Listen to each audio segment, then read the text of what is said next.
और बढ़ते आगे विस्तार पूर्वक खबरों पर नजर डालेंगे। भोपाल से आ रही बड़ी खबर से शुरुआत करेंगे, जहां भोपाल में इन्फ्लुएंजा का पहला मामला सामने आ गया। दरअसल बैरागढ़ के एक युवक में N3H2 का संक्रमण मिला है। स्वास्थ्य विभाग ने इन्फ्लुएंजा के केस की पुष्टि की है। दरअसल H3N2 माफ कीजिएगा, ये वायरस है और इस वायरस की पुष्टि होने के बाद युवक की हिस्ट्री चेक की गई, जिसकी कोई कॉन्टैक्ट हिस्ट्री अभी नहीं मिली है। दरअसल स्वास्थ्य विभाग को युवक की ट्रैवल हिस्ट्री भी नहीं मिली है। बुखार, खांसी, जुकाम के बाद 4 दिन पहले युवक के सैंपल्स लिए गए थे। एम्स में इसकी जांच की गई और घर में ही इसका इलाज चल रहा है।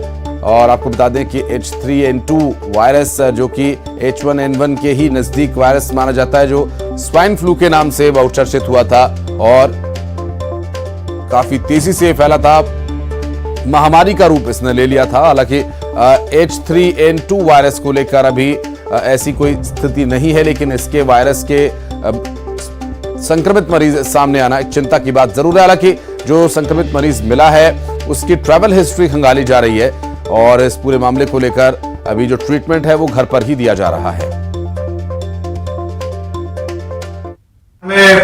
H3N2 का एक पेशेंट आइडेंटिफाई हुआ है। एम्स में जांच के बाद ये जानकारी मिली है कि H3N2 का एक पेशेंट मिला है, पर वो पूरी तरह स्वस्थ है, घर पर है। हॉस्पिटलाइजेशन की कहीं कोई दिक्कत की जरूरत नहीं है। उनको केवल जुकाम, सर्दी की शिकायत है और उनके सभी पैरामीटर्स ठीक हैं और वो घर पर ही है। हॉस्पिटलाइजेशन की कहीं कोई जरूरत नहीं है और सभी चीजें, उनकी सभी पैरामीटर्स नियंत्रण में है। और राजगढ़ से बड़ी खबर आपको बता दें, फाइनेंस कंपनी के कर्मचारी को तालिबानी सजा दी गई। दरअसल फाइनेंस कर्मचारी और कस्टमर के बीच खूनी संघर्ष हो गया।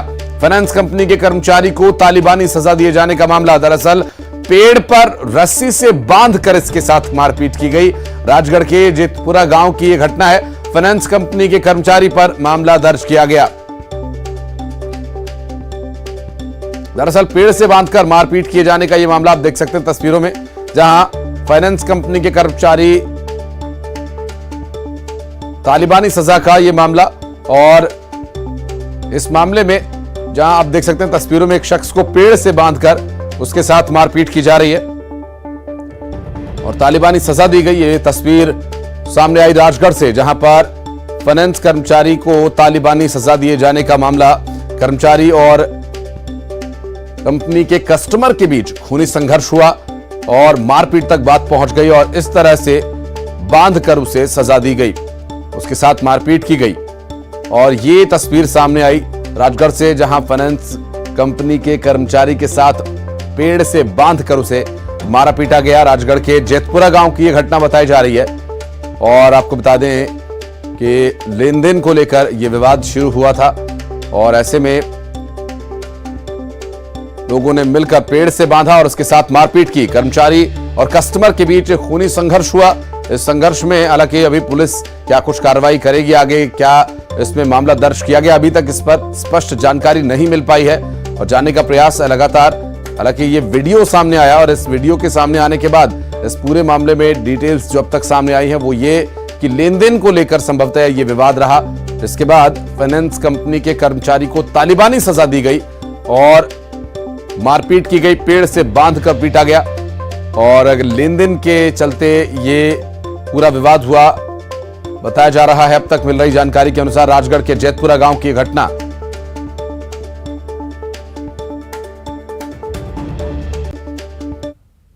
और बलौदाबाजार से बड़ी खबर आपको बता दें, कार और बाइक की टक्कर का मामला। बाइक सवार शख्स की मौत हो गई और एक हादसे में घायल भी हो गया। दरअसल हादसे के बाद खेत में कार पलट गई और पलारी थाना में ग्राम बिनौरी में यह हादसा हुआ और हादसे के बाद कार सवार मौके से फरार हो गया।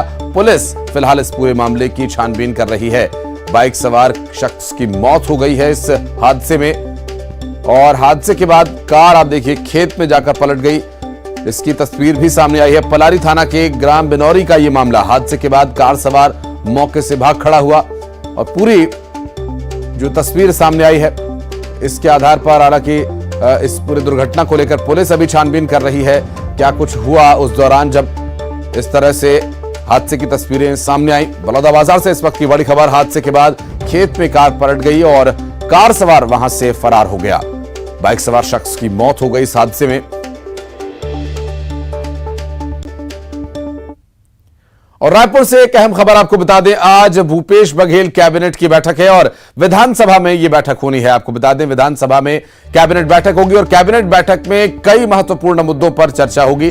किसानों, कर्मचारियों से जुड़े मामले पर फैसला हो सकता है आज कैबिनेट की इस बैठक में। और क्या कुछ फैसले लिए जाएंगे, क्या चर्चा के विषय रहेंगे, इस पर लगातार हमारी नजर रहेगी। फिलहाल आपको बता दें, कैबिनेट की बैठक में कई महत्वपूर्ण मुद्दों पर चर्चा होगी। आज भूपेश बघेल कैबिनेट की बैठक होनी है। छत्तीसगढ़ सरकार क्या कुछ आज फैसला लेगी, देखना अहम होगा, क्योंकि कैबिनेट की बैठक बुलाई गई है और इस बैठक में चर्चा के लिए क्या विषय रह सकते हैं, इस पर भी रहेगी हमारी नजर। हर ताजा अपडेट हम आप तक पहुंचाते रहेंगे। फिलहाल आपको बता दें कि आज की यह बैठक काफी महत्वपूर्ण है। प्रदेश के विकास संबंधी और कैबिनेट के फैसलों पर नजर रहेगी। आज मुख्यमंत्री भूपेश बघेल की अध्यक्षता में कैबिनेट की बैठक होगी। किसानों और कर्मचारियों से जुड़े मामलों पर कोई फैसला लिया जा सकता है। ममता हमारी सहयोगी इस वक्त हमारे साथ मौजूद है। ममता, कितने बजे के आसपास ये बैठक होनी है, क्या कुछ विषय रह सकते हैं इसमें?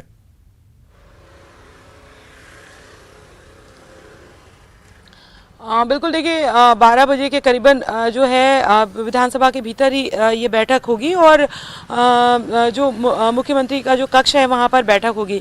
ये जो कैबिनेट की बैठक है वो काफ़ी महत्वपूर्ण इसलिए भी है क्योंकि बजट सत्र के बाद ये बैठक की जा रही है। तो बजट सत्र में जो निर्णय लिए गए हैं उसमें और जो सौगातें दी गई उसका इम्प्लीमेंटेशन किस तरीके से समय पर हो सके, क्योंकि चुनावी साल है और अगले 6 महीने के बाद में जो है वो एक तरह से कहें कि चुनाव ही है और यही वजह है कि जो बजट में घोषणा की गई, जो सौगातें दी गई, उसको जल्द से जल्द जो है वो लोगों तक पहुंच सके, उसका इम्प्लीमेंटेशन हो सके।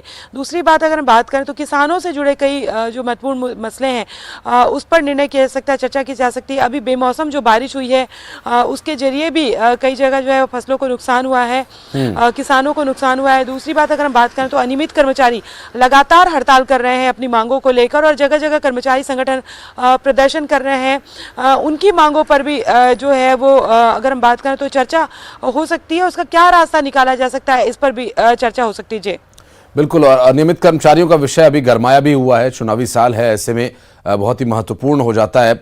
ममता, और कौन कौन पहुंचने वाले हैं इस बैठक में, और इस विषय को लेकर आगे अपडेट लेंगे आपसे, क्योंकि 12 बजे के आसपास अभी ये बैठक होनी है। इस पर और क्या कुछ इसमें विषय समाहित रहेंगे। बहुत शुक्रिया इस पर जानकारी देने के लिए। आगे अपडेट लेंगे आपसे। बढ़ते आगे, रायपुर से एक और बड़ी खबर, विधानसभा में सीएम भूपेश बघेल ने निशाना साधा। दरअसल ईडी की कार्रवाई को लेकर बीजेपी पर उन्होंने निशाना साधा। सीएम भूपेश बघेल ने बीजेपी पर निशाना साधा और कहा, हमारे समय में फाइल्स में कागज मिलते थे और बीजेपी के शासन में नोट मिलता था। आपको जांच करने में नहीं, बदनाम करने में इंटरेस्ट है। मुख्यमंत्री भूपेश बघेल ने भारतीय जनता पार्टी को इस विषय पर निशाने पर लिया और कहा कि आपके शासनकाल में फाइल्स में नोट मिलते थे, हमारे समय में कागज मिलते हैं। और साथ ही इस विषय को लेकर उन्होंने एक और बात कही, क्योंकि तंजिया अंदाज में उन्होंने कहा कि आपको जांच करने में नहीं, बदनाम करने में इंटरेस्ट रहता है। सीएम के विभागों से संबंधित बजट सदन में पारित हुआ और अनुदान मांगों पर चर्चा के बाद सदन में इसे पारित किया गया। सदन की कार्यवाही 11 बजे तक के लिए स्थगित कर दी गई है। मुख्यमंत्री के विभागों पर चर्चा 7 घंटे 48 मिनट तक चली। सदन में मुख्यमंत्री भूपेश बघेल ने बड़ा बयान दिया।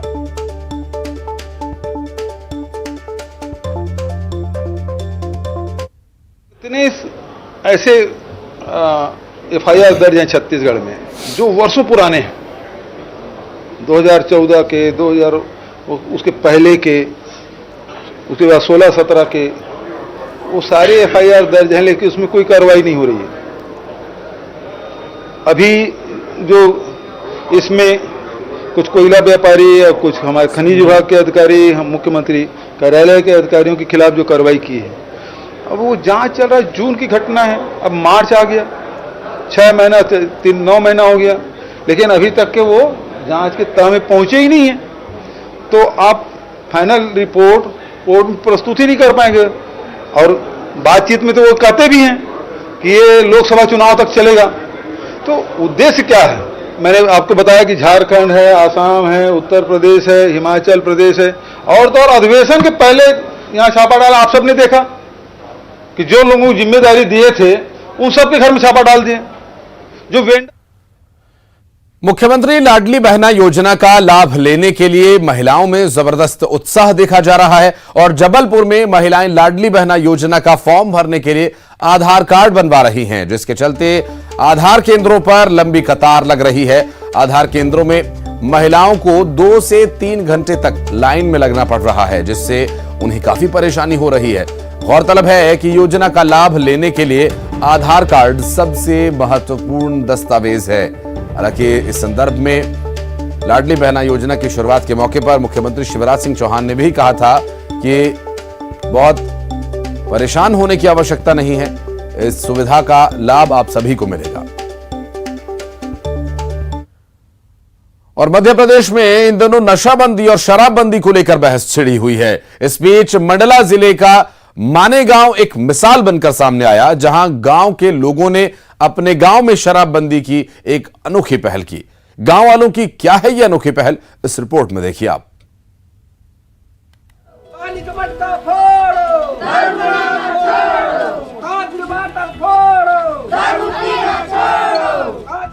लहादी का मटका फोड़ो, शराब बनाना छोड़ो, कांच के बर्तन तोड़ो, शराब पीना छोड़ो।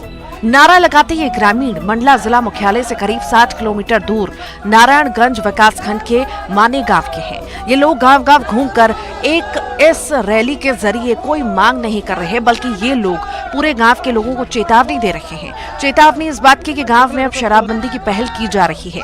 इतना ही नहीं, गांव वालों ने गांव के हर चौराहे पर मटकी फोड़कर शराबबंदी का ऐलान भी कर दिया है।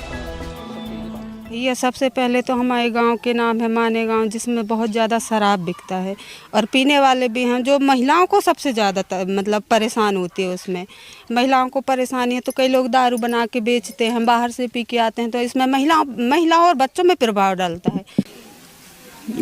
ये अपनी समाज सुधार के लिए कर गए हैं भैया, कैसे कि अभी नए लड़का है, अपने बच्चा सियाना तो ठीक है, उनके चल गए, लेकिन जो नए पौधा है ना, वे तो ज़्यादा बर्बाद है। माताएं बहनें सभी एकत्रित होकर के संगठित होकर के आज दिनांक 14/3/2023 को ग्राम माने गांव में गांव के सभी बड़े बुजुर्गों ने तय किया है कि यदि गांव में कोई शराब बेचते या पीते पकड़ा गया तो उसकी जमकर खैर ली जाएगी।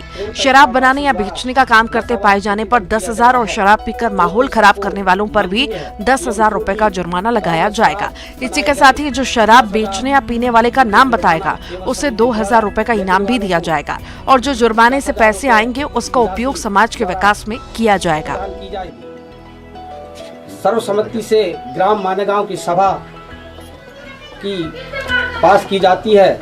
बाहर से पीने आने पर भी उनको पाबंदी किया गया है।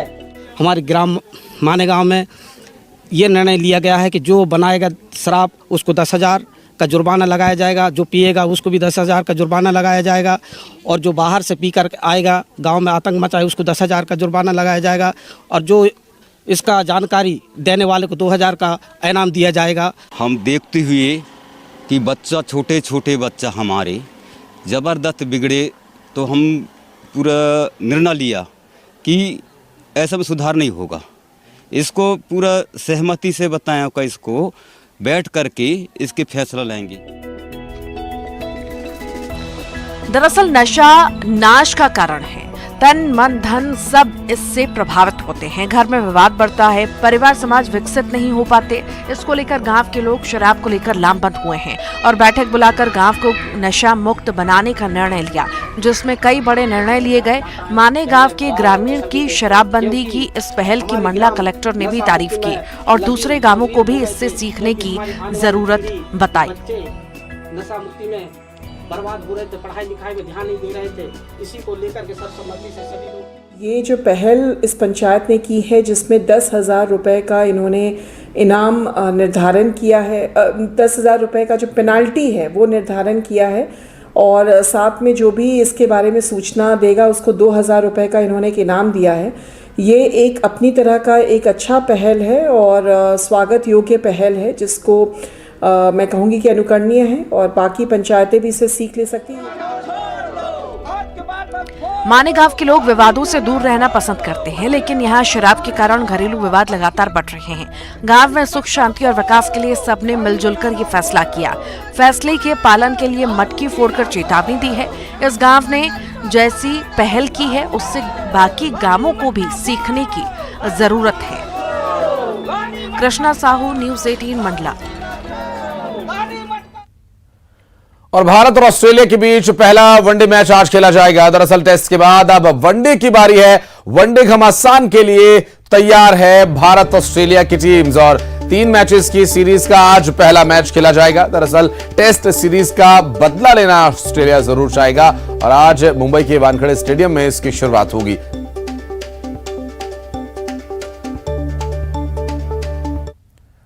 एक बहुत छोटे से ब्रेक के लिए रुक रहे हैं, बहुत जल्द लौटते हैं।